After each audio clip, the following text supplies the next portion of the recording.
औज़ुबिल्लाहिमिनश्शैतानिर्रजीम बिस्मिल्लाहिर्रहमानिर्रहीम। मैं हूँ हाज़िर तबीब हकीम मुख्तियार हुसैन आफ जलवारेज दवाखाना।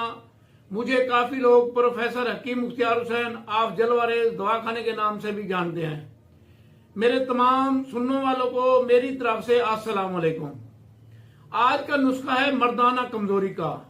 जो लोग मर्दाना कमजोरी में मुब्तला हैं, इंतशार नहीं होता, टाइमिंग नहीं होती, दिल ही नहीं करता, मुबाशरत करने का घबराहट हो जाती है, बेचैनी हो जाती है, मुबाशरत की वजह से, मर्दाना कमजोरी की वजह से आप परेशान हैं, तो आज हम आपकी परेशानी का हल निकाल रहे हैं। आपकी परेशानी के हल के लिए आज हम आपको एक बेहतरीन और लाजवाब नुस्खा बताएंगे, जिनके इस्तेमाल से आपकी मर्दाना ताकत बहाल हो जाएगी। बिल्कुल घरेलू टोटका, घर में आम मिलने वाला नुस्खा। आपने करना क्या है? सबसे पहले तो आप हमारे चैनल को सब्सक्राइब कर लें और घंटी के बटन को दबा दें ताकि नई आने वाली वीडियोस भी आपको मिल सके। अगर ये नुस्खा हमारा आपको पसंद आए तो आप लाइक और फॉलो लाजमी करें। आज का बेहतरीन नुस्खा और लाजवाब नुस्खा, जो आदमी मर्दाना कमजोरी के अंदर मुब्तला हैं, इस नुस्खे को इस्तेमाल करके देखें। इंशाअल्लाह अल्लाह के हुक्म से आपको चंद ही दिनों के अंदर आपकी ताकत बहाल हो जाएगी और इसके अंदर लज्जत भी होगी।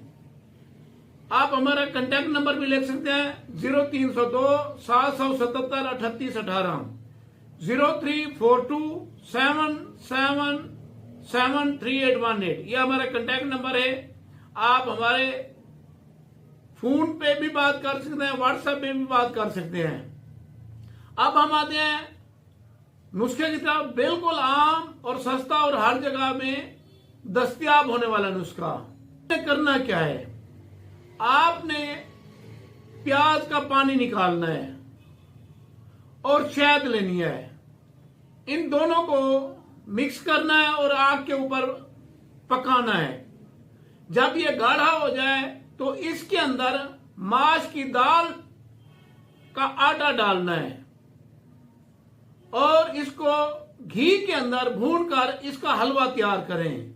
यह हलवा आप सुबह और शाम खाएं। इंशाअल्लाह अल्लाह के हुक्म से, चाहे आपको जितना कमजोरी है, आपका इंतशार नहीं होता, आप जल्दी फारिग हो जाते हैं, आपका दिल नहीं करता, इनके इस्तेमाल से आपकी ताकत बहाल हो जाएगी, मुकव्वी बहाल हो जाएगा। आप इस नुस्खे को इस्तेमाल करें और इससे फायदा उठाएं। हमें दुआओं में याद रखें। Professor Hakim Mukhtiar Hussain of जलवारेज दवाखाना। लाइक और फॉलो लाजमी क्या करें और दूसरा शेयर करना न भूलें। शेयर से हो सकता है आपके शेयर से किसी को फायदा हो जाए, किसी की जान बच जाए। वो आदमी आपको ही दुआएं देगा और हमें भी दुआएं देगा। और ये शेयर करना खिदमत खल्क है। आप लाजमी शेयर किया करें।